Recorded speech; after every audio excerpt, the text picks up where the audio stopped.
ভাই already Real Madrid রে চুনা লাগাই দিয়া বায়ার্ন মিউনিখ সেমিফাইনালে, কোয়ার্টার ফাইনাল থেকে চ্যাম্পিয়ন্স লিগের সেমিফাইনালে পৌঁছে গেছে, যেখানে আমাদেরকে এই ম্যাচটাতেও 4-3 গোলে হারিয়ে দিয়েছে, যেখানে আমরা দেখতে পাইছি যে সব মিলিয়ে 6-4 গোলের এগ্রেগেটে বায়ার্ন মিউনিখ রিয়াল মাদ্রিদকে হারিয়ে দিয়ে কোয়ার্টার ফাইনালে চলে গেছে। সো আজকের এই ম্যাচটাতে আপনি কাকে দোষ দিবেন? আপনি কি এই ম্যাচটাতে ভিনিসিয়াস জুনিয়রকে দোষ দিবেন যে একের পর এক মিস করেছে?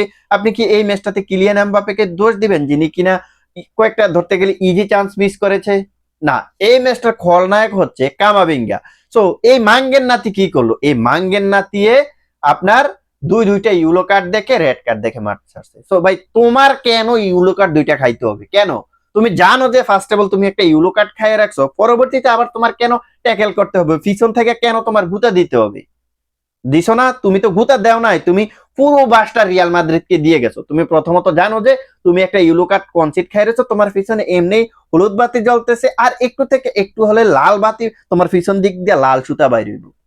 কিন্তু তুমি ওইটার দিকে ধ্যান না দিয়ে তুমি আবারও ট্যাকেল করতে গেলা, এবং পরবর্তীতে তুমি আরো একটা ইয়েলো কার্ড এবং দুইটা ইয়েলো কার্ডের কারণে তোমার পিছনে কিন্তু লাল বাতি ধরাই দিয়ে তোমার মাঠ থেকে কান ধরে উঠাই দিছে। তুমি যে এই যে লাল কার্ডটা দেখলা, এই লাল কার্ডের ভোগান্তিটা কিন্তু শেষ পর্যন্ত রিয়াল মাদ্রিদকে ভুগতে হয়েছে, যেখানে দেখতে পারবেন তার ওই রেড কার্ডের কারণে পরবর্তীতে রিয়াল মাদ্রিদ দুইটা গোল কনসিড করছে।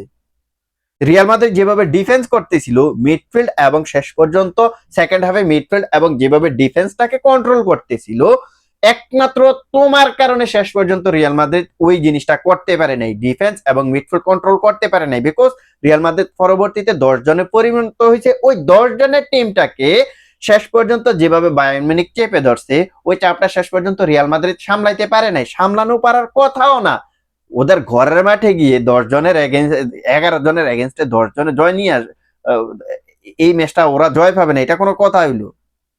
ভাই রে ভাই, মানে কোন মাদারবোর্ড মার্কা ফুটবলার যে রিয়াল মাদ্রিদে খেলতেছে, যাদের কোনো কমন সেন্স নাই, ভাই এদেরকে নিয়ে গালি দিলেও বলবেন যে মুখ খারাপ, গালি দিলাম না, এতটুকুই বললাম। এই মাদারবোর্ডের কারণে কিন্তু পুরো ম্যাচটা নষ্ট হয়েছে। আপনারা অনেকেই বলবেন যে লুনিনেরও তো দোষ আছে ফার্স্ট গোলটাতে। ভাই ও ফার্স্ট গোলটাতে আপনারা যদি লুনিনকে দোষ দিতে যান, তাহলে এই জায়গায় কিন্তু প্রথমত আপনাকে দেখতে হবে লুনিন আসলে কি করতে চেয়েছিলেন।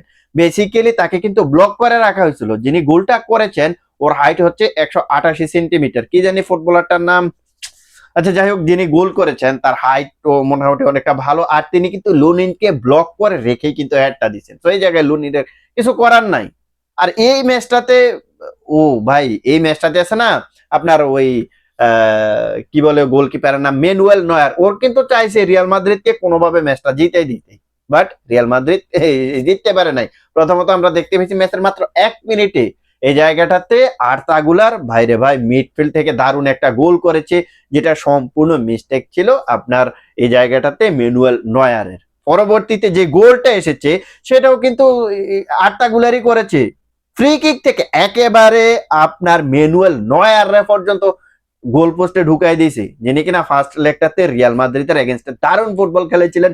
সেই ফুটবলারটাকে একেবারে গোল পোস্টের ভিতরে পর্যন্ত ঢুকাই দিয়েছে। সো বুঝতে পারতেছেন যে তিনি কি না করেছেন, কি না করেছেন। পরবর্তীতে কিলিয়ান এমবাপ্পেকে আমরা দেখছি যে একটা গোল করেছেন, যেটা ভিনিসিয়াস জুনিয়রের ম্যাজিক্যাল একটা পাস ছিল, ওইখান থেকে কিলিয়ান এমবাপ্পে একটা গোল করেছিলেন।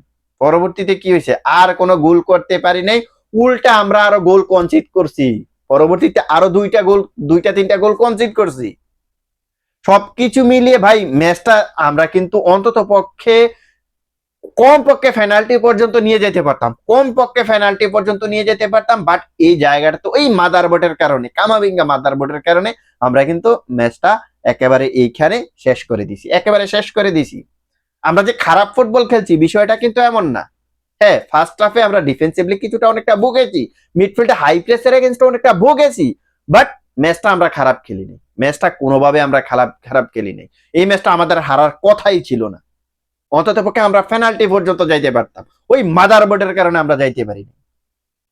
আচ্ছা যাই হোক, শেষ পর্যন্ত আর কিছু করার নাই। আর বক বক বেশি করব না, মনটাও ভালো নাই। আর কি আর বলার, সবাই ভালো থাকবেন। আর ওই মাদারবোর্ডের একটা একটা দোয়া দিয়ে যান।